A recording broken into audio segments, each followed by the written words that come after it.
will not be moved. Jesus, you are here. God is fighting for us. God is on our side.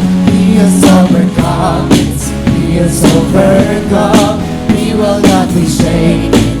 We will not be moved. Jesus, you are here. I will live. I will not die. The resurrection power of Christ alive in me, and I am free in Jesus' name. I will live, I will not die, I will declare and lift you high. Christ revealed, and I am healed in Jesus' name.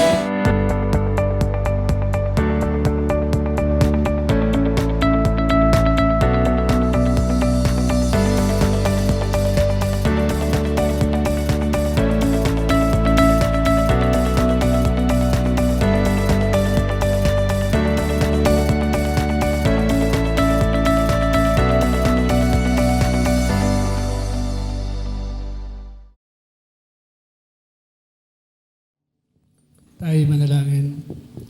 Diyos na dakila, Diyos ng mga Diyos, Diyos na may likha ng langit at ng lupa, Diyos na makapangyarihan sa lahat, Diyos na hindi nagtatangi, Diyos na tapat, Diyos noon, ngayon at magpakailanman, Diyos na mapagpatawad, patawarin mo kami, Amang Banal, sa lahat ng aming mga kasalanang nagawa sa loob ng isang linggo, Panginoon. Patawarin mo po kami, Amang Banal, sa aming mga sala, sa aming mga pagkukulang, lalong-lalo na sa pagbabasa, pag-aaral, pagkikinig, at pagbabahagi ng iyong banal na salita. Panginoon, patawarin mo kami, Ama. Nakatakit kami, Panginoong Diyos, ng damdamin ng aming kapwa.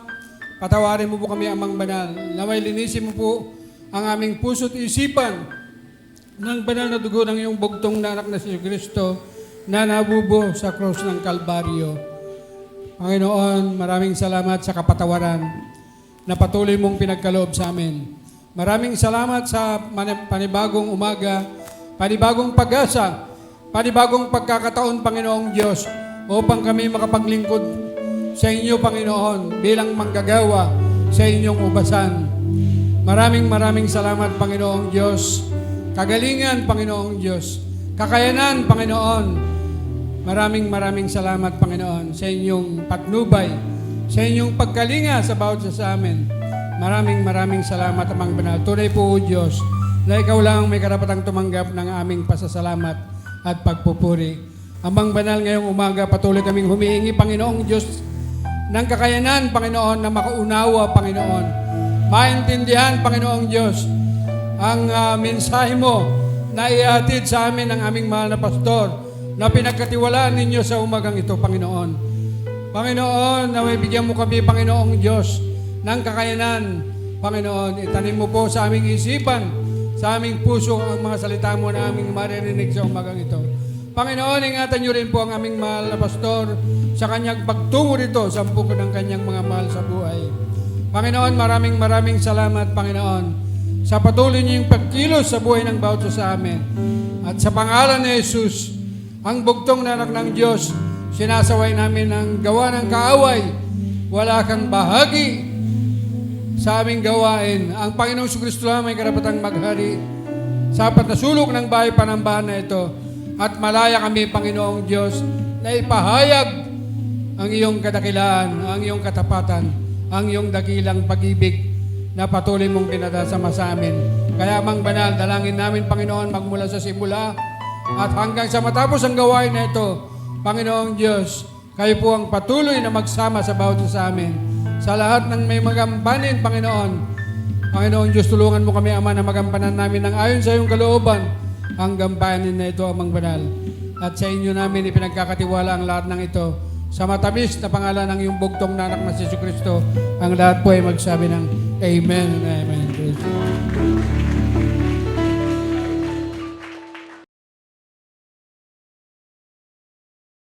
Araw po po sa lahat, tayo po ay tumayo at sama-sama po tayong umawit. I-acknowledge po natin yung presence ng banal na Espiritu sa ating kalagitnaan.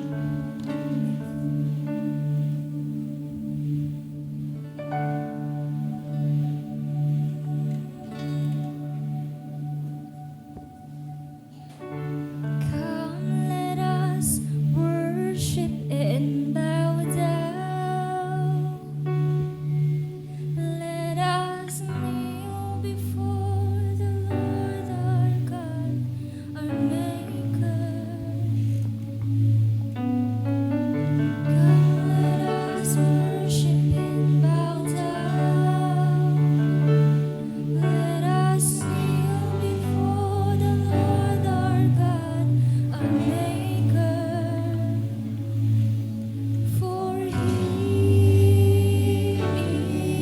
is our God, and we are the people of His pasture, and the sheep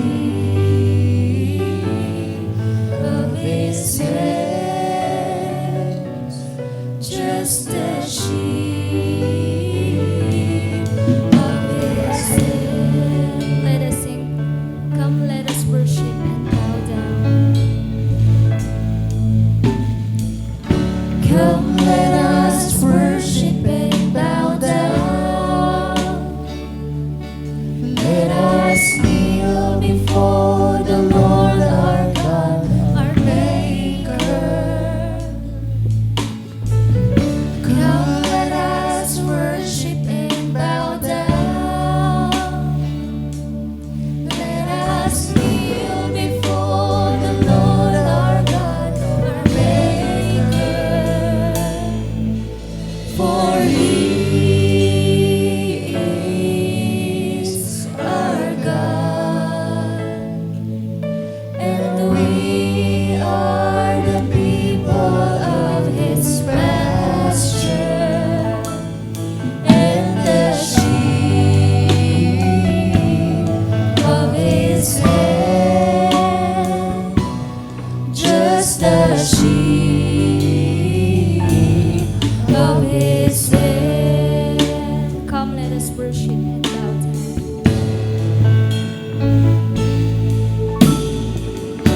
Come, let us worship and bow down. Let us kneel before the Lord our God, our Maker. Come, let us worship and bow down. Let us kneel before the Lord our God, our Maker.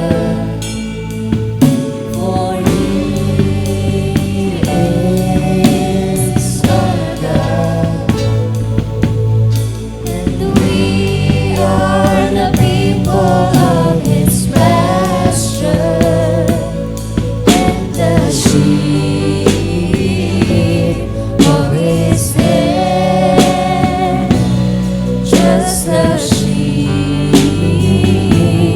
of His hand. For He is our God, and we are the people of His pasture, and the sheep of His hand, just the sheep of His hand. For He is our God, and we are the people of His pasture, and the sheep of His hand, just the sheep of His hand, and the sheep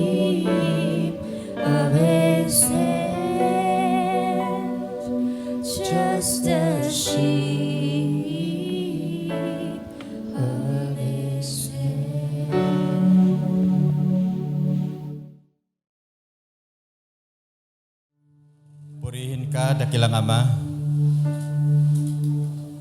Dakilain ka, Panginoon, ng aming mga buhay. Tulad ng mga awitin na we will sing forever, Panginoon, itatak mo sa puso namin na awitan ka namin magpakailanman. Nagpapahayag, O Diyos, na mahal ka namin, O Panginoon. Ilagay mo at itatak sa puso namin ang pagmamahal na ito sa iyo. Maging, O Diyos, sa aming pananatili sa mundong ito. Buksan mo, Panginoon, ang aming mga kaisipan sa mga bagay na makalangit.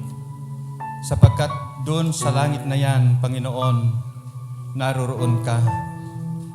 Kaya, Panginoon, wala po kaming ibang hangad, Panginoon, kundi ang makita ka, ang masilayan ang kabutihan mo, ang kagandahan mo, Panginoon. Salamat nga po dahil ikaw yung Diyos na buhay na aming pinaglilingkuran. Sa patuloy namin paglilingkod at pagsamba ngayong araw, hinihiling namin, O Diyos, ang iyong pangunguna, lalo na sa aming tagapagsalita. Panginoon, puspusin mo siya ng karunungan upang ipamalas sa bawat isa sa amin na ikaw ang tanging pag-asa ng bawat isa. Panginoon, ikaw lamang po ang aming inasahan sa muli mong pagbabalik. Panginoong Jesus, ikaw pa rin ang aming inihintay. Kaya, O Diyos, pagtibayin mo ang aming pananampalataya, patatagin, Panginoon, upang kami ay lalo pang tumagal, lalo pang lumago sa buhay na ito na ibinigay mo sa bawat isa sa amin. Maraming po salamat, Ama, at sa iyo po ang lahat ng papuri sa pangalan ng Panginoong Jesus. Ang lahat ay magsabi ng Amen and Amen.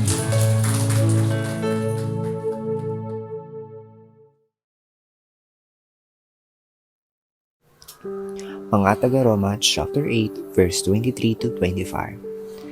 At hindi lamang ang sangnilikha kundi tayong tumanggap na ng Espiritu bilang unang kaloob mula sa Diyos ay dumaraing din na habang hinihintay natin ang paghahayag ng ating pagiging mga anak ng Diyos at ang pagpapalaya sa ating mga katawan.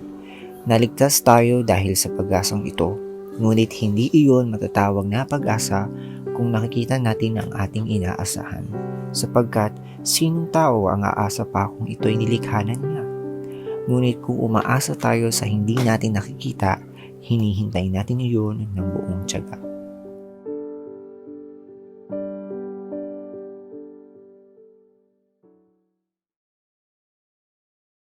Sa ating lahat. Kasi araw-araw naman sa mananampalatayang Kristiyano, Pasko, di ba? Sa TV, nagbibilang na eh. Ganitong araw, Pasko na. Pero sa atin, araw-araw, Pasko. Yung aming kapitbahay na kwento ko kanina ay nagpapatugtog na ng Christmas song. Tapos yung background niya, yung pagtilaok na marami niya mga sasabunging manok. Yun. Pero pinagpe-pray ko na sana makakilala rin sila sa Lord. Hinintay ko ang awitin yung Whispering Hope. Alam niyo po ba yung awit na yon? Oh, merong isa. Duet tayo. Gusto awitin ko sana, kaya lang baka masira yung awit. Pero maganda po yung awit na yon at kaya ko po yung nababanggit kasi yan po yung pinakatema natin ngayong buwan ng October. Iba yung Hope in Christ. So, tingnan natin kung nandyan sa ating slide. Panalangin po natin na hindi lang bulungan tayo ng pag-asa na nagmumula sa Panginoong Yesus, kundi punuin niya ang ating mga puso ngayong umaga ng pag-asa. Ayan po ang ating panalangin. Pag-asa kay Kristo. Ating pong text makikita natin sa Awit, chapter 33. Binasa po yung bahagi ng kanina. Kasi po dito sa Psalm chapter 33, binanggit po ng 3 ulit yung salitang hope. Yun ang gusto nating unang sipatin sa ating pagbubulay ng salita na ito. So, tingnan po natin yung mga hope dito po sa Psalm chapter 33. Yung una po, matatagpuan natin sa chapter 33, verse 18, kung sinusundan niyo po. Ang sabi po diyan sa English, but the eyes of the Lord are on those who fear Him. Kaya talagang tinitingnan tayong lahat ng Diyos. Of those whose hope is in His unfailing love. Kaya lagi tayong umaasa kasi ang pag-ibig ng Diyos ay hindi nagmamaliw. Ang pagmamahal kay Yahweh, sa Tagalog po ay at nagtitiwala sa kanyang pag-ibig ay kinakalinga. Yun po yung paraphrase sa Tagalog. Pero papansinin nyo, wala doon yung salitang hope, wala yung salitang pag-asa. Bakit? Yung minsan huwag kayong magtataka po, kasi sa Hebreo, mas malawak yung kahulugan. Sa Hebreo po, yung salitang hope, kasama po ang mga meanings niyan, ayon nga pong, yung meron kang inaasahan at tiyak mong makakamtan. Hope yun, yung tiyak. Hope in God. Tapos po yung pagtitiwala, kasama din yung trust. Tsaka yung wait, mamaya pag-aaralan din natin. Yan po yung sa babae Hebrew, hope. Pareho siya sa trust, saka sa wait. Kasama yun sa mga kahulugan. Okay po? Yung pangalawa pong verse, nandun sa 33 verse 20. Pag binasa niyo po yung Psalm 33, tingnan niyo po mamaya o ngayon. So sabi diyan, we wait in hope for the Lord. He is our help and our shield. So tutulungan tayo ng Panginoon, poprotektahan tayo kung tayo nagtitiwala at naghihintay sa Kanya. Yan. Tanging si Yahweh lang ang ating pag-asa, tulong na malaki at sanggalang siya. Yun, di ba nandiyan yung word na pag-asa? Di ba? Si Lord lang ang pag-asa natin sa buhay. Mamaya tingnan pa natin pong mabuti. Yung pangatlo po, yung sa huling verse, napakaganda po kasi 33 tapos 22. Sabi po, 33:22. May your unfailing love be with us, Lord, even as we put our hope in you. Yan ang sabi po. Ipagkaloob mo sa amin na aming makamit, O Yahweh, ang iyong wagas na pag-ibig, yamang ang pag-asa sa iyo nasasalig.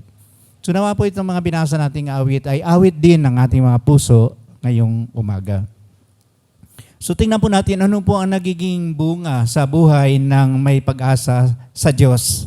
No, hindi pag-asa sa tao o sino man kundi sa Lord. Dito po sa awit 33, kung babasahin yung lahat, marami pong mga kapahayagan ang isang taong nagtitiwala at umaasa sa pagmamahal ng Diyos at sa Diyos mismo.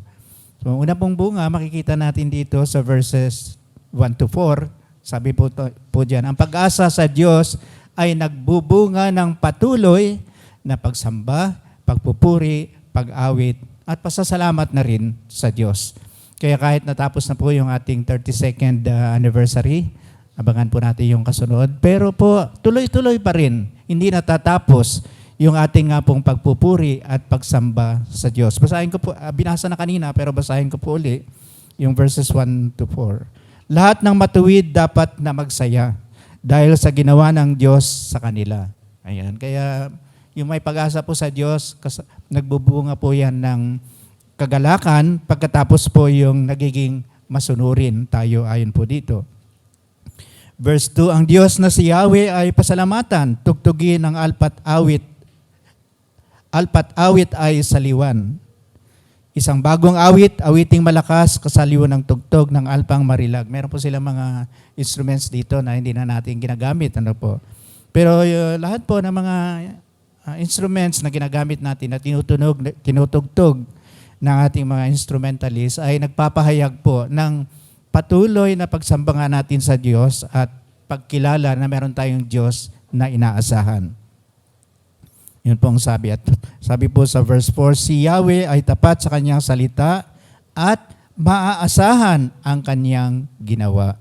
So dahil po diyan, lagi tayo nagpupuri. Doon nga sa verse 3, binabanggit po yung isang bagong awit, awiting malakas. Yung bagong awit po, medyo research ko ng kaunti. Yung pong bagong awit, siyempre, literally, kung aawit ka ng awit na hindi mo pa naawit, bago yon, di ba? O kaya bigla ka nagpahayag ng expression ng iyong awit.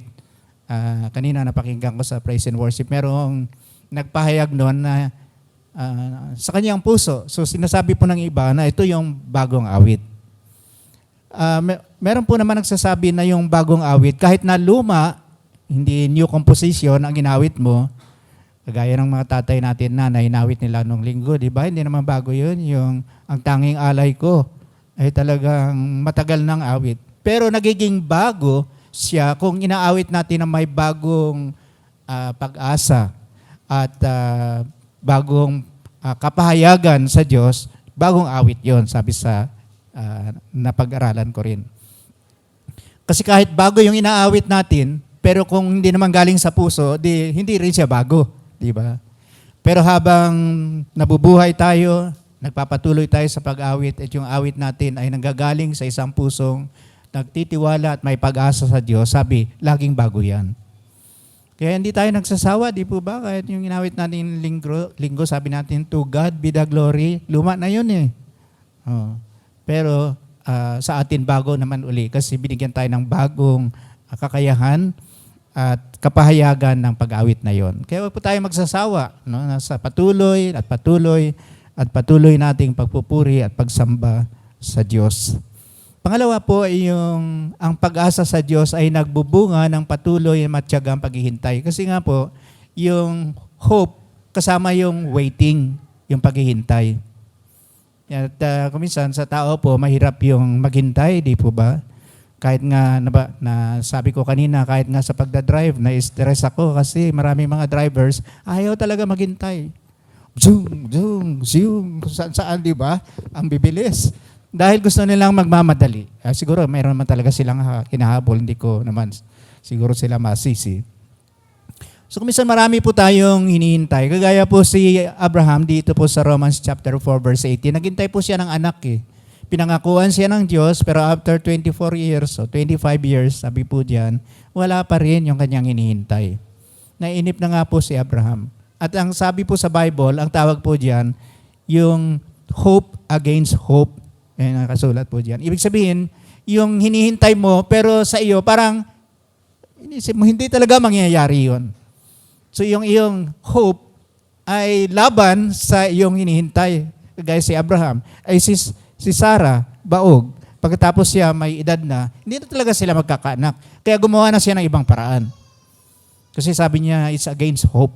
No? Pero ang sa Diyos, nagagawa pa rin niyang tuparin yung kanyang pangako kahit na sa tingin mo, hindi na mangyayari. Yun po. Kasi sa Diyos, laging may pag-asa. At sinabanggit nga po rito, kahit si Noah, 120 years siyang naghintay sa pagbaha. Ang tagal, biruin nyo, 120 years. Hindi na ako makapaghihintay yata ng ganong katagal. Si Jose, sabi po, ay 13 taon, yung 13 dyan, taon siya na bilanggo. Pero ang Diyos, dahil nga po siyang Diyos ng pag-asa, kahit sa panahon ng kawalan ng pag-asa, He can make all things beautiful in His time. Lahat ng bagay na iniintay natin sa tamang panahon ay gagawin niya maganda kung naghihintay tayo. So hindi ko po alam kung anong hinihintay niyo. Baka naghihintay kayo ng inyong magmamahal sa inyo na magpapakasal. Hindi ko rin alam yon sa mga kabataan. At hanggang ngayon, Lord, hindi ko pa siya nababanaagan. Wala pa. No, wala pa. Pero wag tayo mawala ng pag-asa kasi nga si Lord laging nandyan. Pag nakita niya na talagang makakabuti sa atin, darating yung ating inaasahan. Amen? Amen. At gagawin niya maganda ang lahat ng bagay. Pangatlo po, ang sabi po diyan ay pag-asa kay Kristo ay nagbubunga ng blessing. Siyempre naman, kasi umasa tayo sa Diyos. Hindi ko na nasulat yung mga talata kasi masyadong mahaba. Pero basahin ko na lang po sa inyo sa verse 12. Patungkol nga po ito sa bansa. Sabi, mapalad ang bansang si Yahweh ang Diyos, mapalad ang bayang kanyang binukod. Kaya kahit po yung isang bansa, kung nagtiwala sa Diyos, hindi tayo nagtitiwala sa ating mga politicians, sila po ay mga instrumento lamang, malapit na yung eleksyon. Magtiwala po tayo sa Diyos at sabi tayo ay magiging mapalad. We will be blessed. Ganun po. Verse 18, sabi po diya, ang nagmamahal kay Yahweh at nagtitiwala sa kanyang pag-ibig ay kinakalinga. Hindi hayaang sila ay mamatay kahit magtagutom sila'y binubuhay. Biruin niyo po yun. Salamat sa Pilipinas, hindi pa naman tagutom. Tumataas lang yung mga bilihin, di po ba? Kaya pag-pray na lang natin at salamat sa Lord, meron pa tayong pambili at meron pa tayong nakakain. Tanging si Yahweh, verse 20, ang pag-asa natin, tulong na malaki at sanggalang siya. So, panalangin po natin yung ating bansa at panalangin po natin na hindi tayo pagkulangin ng Diyos kasi sa Kanya nga tayo umaasa. Kaya po sa panahon ng kagipitan, Kaya pa rin ng Diyos na mag-bless sa atin. At marami sa atin, naranasan na natin yan. Sinabi nga po sa banal na kasulatan sa Hebrews chapter 6, 16 to 18, nandyan po, hindi natin babasahin, na yung Diyos, talagang maaasahan siya. Kasi sabi po diyan, una yung Diyos, hindi nagsisinungaling. Pangalawa, pagka yung pinangako ng Diyos, tutuparin. Pangatlo po ay pinagtibay niya yon sa pamagitan ng sumpa. Yung hindi yung curse, yung sumpa na oath. Di ba sa pagka merong mga kaso, ilalagay ng tao yung kanyang kamay sa Biblia, tapos sabi niya, do you promise to tell the truth and nothing by the truth? Under oath. Kasi pinapatong mo yung kamay mo doon sa salita ng Diyos na siyang pinakamakapangyarihan sa lahat.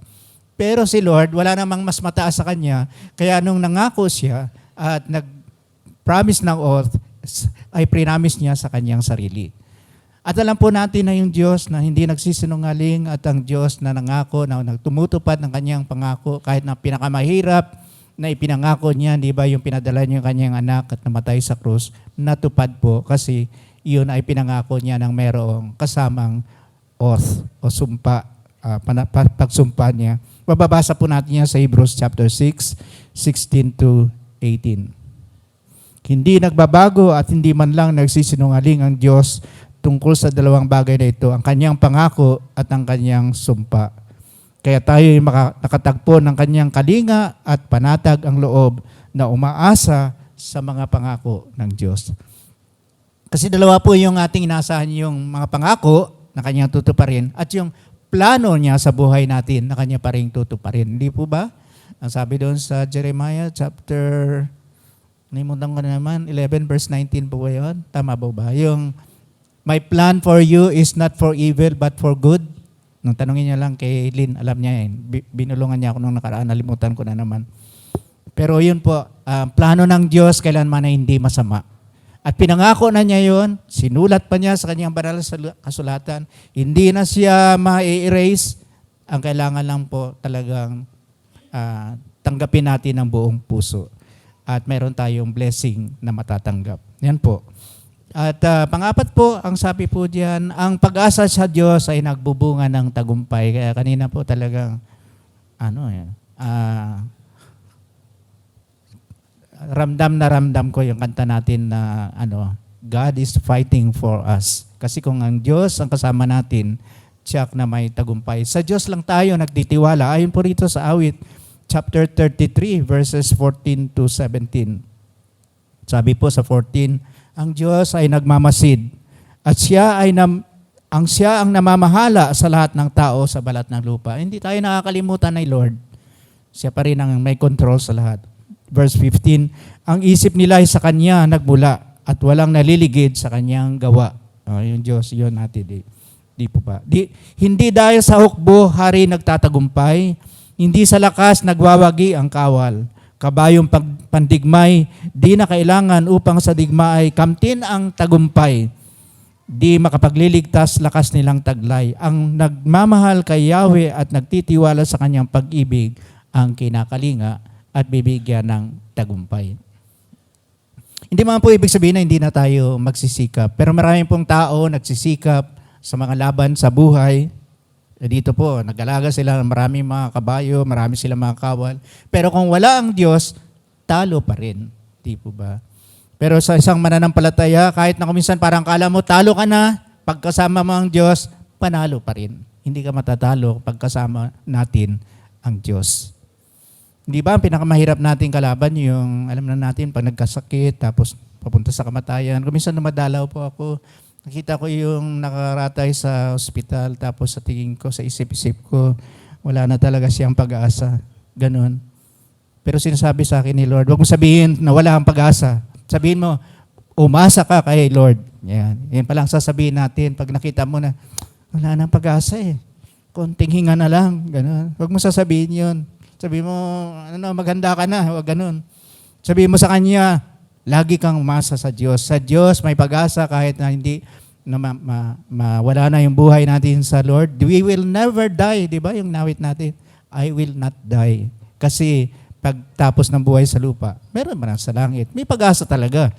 Pero yung mga nagtiwala sa salapi, nagtiwala sa kapangyarihan, at sa iba't ibang bagay, pagdating ng oras, wala pa rin silang pag-asa at natalo pa rin sila. Kaya yun po ang lagi nating isa puso na sa Panginoon ay laging may pag-asa at tagumpay. Bakit po? Doon sa mga huling talata natin, 33 verses 6 to 11, sabi po diyan, pag binalikan natin yun, kasi nagkahalo-halo yung aking verse. Sa utos ni Yahweh, nilikha ang langit, ang araw at buwan at tala sa langit. At sabi po dito, matakot kay Yahweh ang lahat sa lupa, verse 8. Dapat katakutan ng buong nilikha, ang buong daigdig, kanyang nilikha sa kanyang salita. Lumitaw na kusa. Ang ganda po ng awit, no? Ang binabalangkas niyo mga bansa kanyang nababago, winawalang bisa, ngunit ang mga panukala ni Yahweh hindi masisira, ito ay mananatili. Okay, di po ba? Kaya sinasabi lang po rito na ang Diyos ang may kontrol ng lahat ng bagay. Kaya gusto ko nga po yung kasabihan na kung hawak ng Diyos ang buong mundo, ay kaya niyang hawakan at buhatin tayo. If He can carry the world in His hand, He can carry you, my brother, my sister, sabi po. Sa panghuli po, nais ko ring bahagi itong isang talata sa bagong tipan. At dito po yung ating pinakatema, yung hope in Christ. No, si Kristo ang ating pag-asa.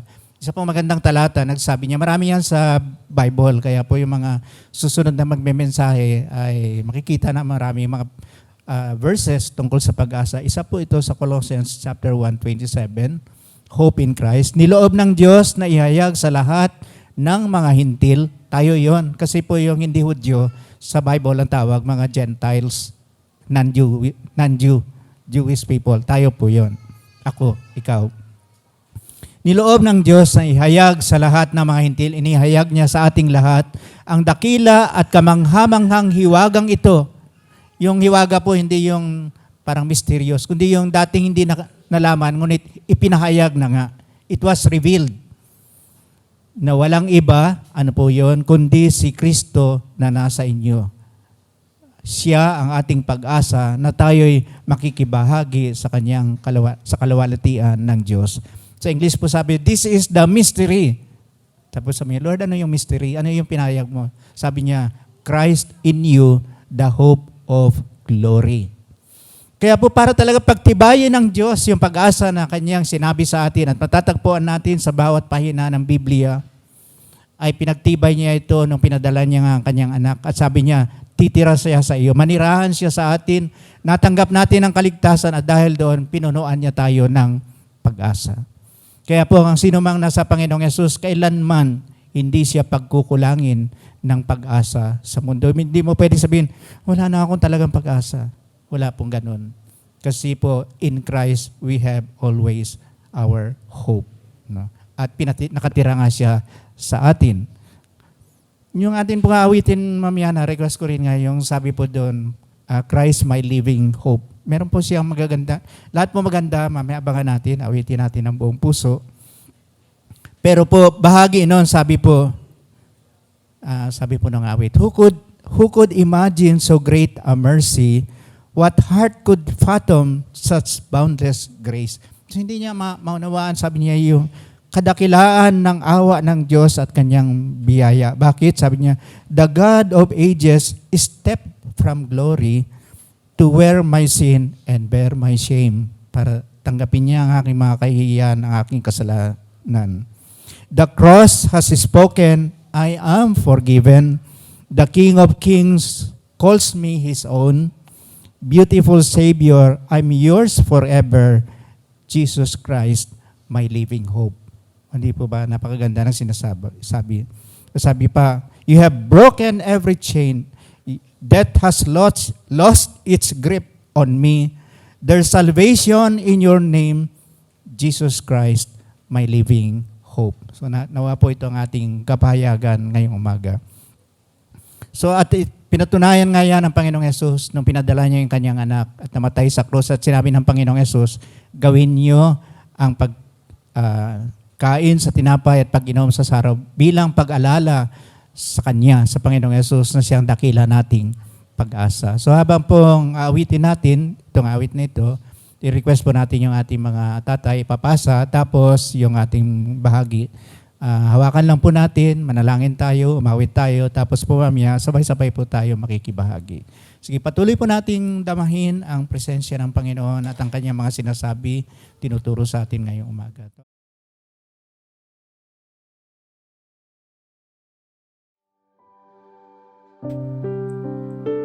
Mga taga-Roma, Kabanata 14, Talata 4. Sino ka upang humatol sa lingkod ng iba? Ang Panginoon lamang niya ang makahahatol kung siya'y karapat-dapat o hindi. At aariin naman siyang karapat-dapat sapagkat kayang gawin iyon ng Panginoon. Talata 13. Huwag na tayong humatol sa isa't isa. Huwag rin tayong maging dahilan ng pagkatisod o pagkakasala ng ating kapatid.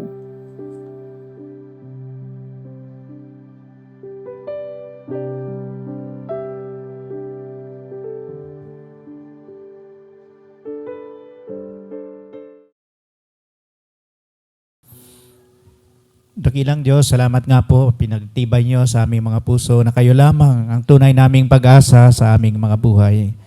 Alam po namin lahat ng bagay dito sa mundo ay may kakulangan. Ngunit kayo ang siya nagpupuno sa aming mga buhay at kayo nagbibigay sa amin ng tunay na pag-asa. Kuminsan nga nakakalungkot maging mga bagay o sino man na inaasahan namin, siya pa ang nagbibigay sa amin ng kawalan ng pag-asa at kalungkutan. Ngunit salamat po na kayo na nagpupuno sa aming mga puso, naninirahan sa aming mga buhay, Banal na Espiritu, at sa aming Panginoong Yesus. Alam po namin, kailanman ang pag-asa na inyong nilagay sa aming mga buhay ay hindi mawawala. Ngunit salamat din po Panginoon, concern kayo sa lahat ng aming pangangailangan, gaya ng pinahayag sa awit 33, na pinagmamasdan niyo ang bawat isa, nalalaman niyo ang lahat ng aming pangangailangan. Kaya ngayong umaga, Panginoon, alam po namin na muli pinapahayag namin kung binigay niyo ang inyong bugtong na anak, kaya niyong ipagkaloob ang lahat ng bagay na ikakabuti ng inyong mga anak.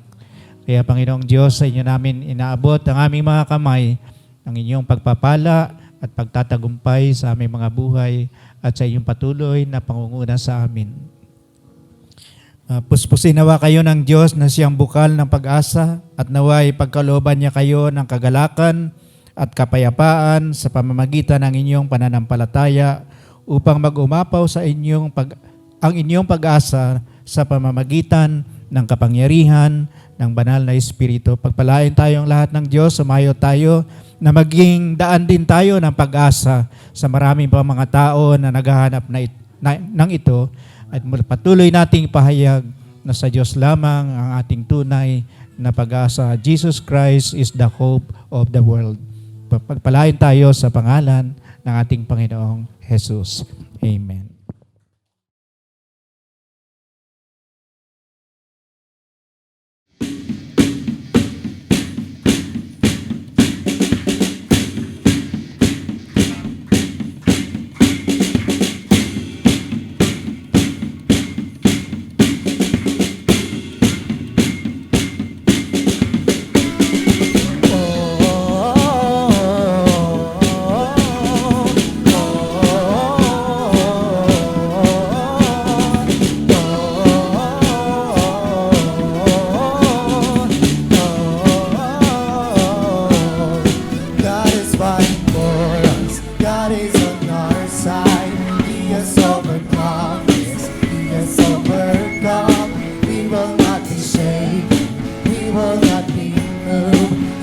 I will lay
deklara ngayong umagang ito that God is fighting for us. Let's declare it in the name of Jesus. There's victory. Hallelujah. Oh, God is fighting for us, pushing back the darkness, lighting up the kingdom that cannot be shaken. In the name of Jesus, enemy is defeated, and we will shout it out, shout it out. Let's shout! God is fighting for us, pushing back the darkness, lighting up the kingdom that cannot be shaken. In the name of Jesus, enemy is defeated, and we will shout it out, shout it out.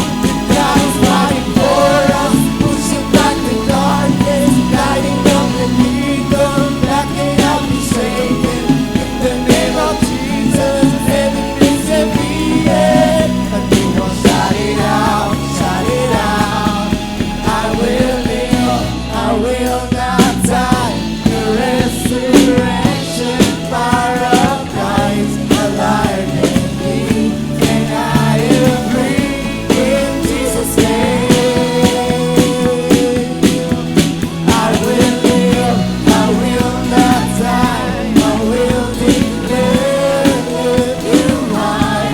Christ will, and I am free.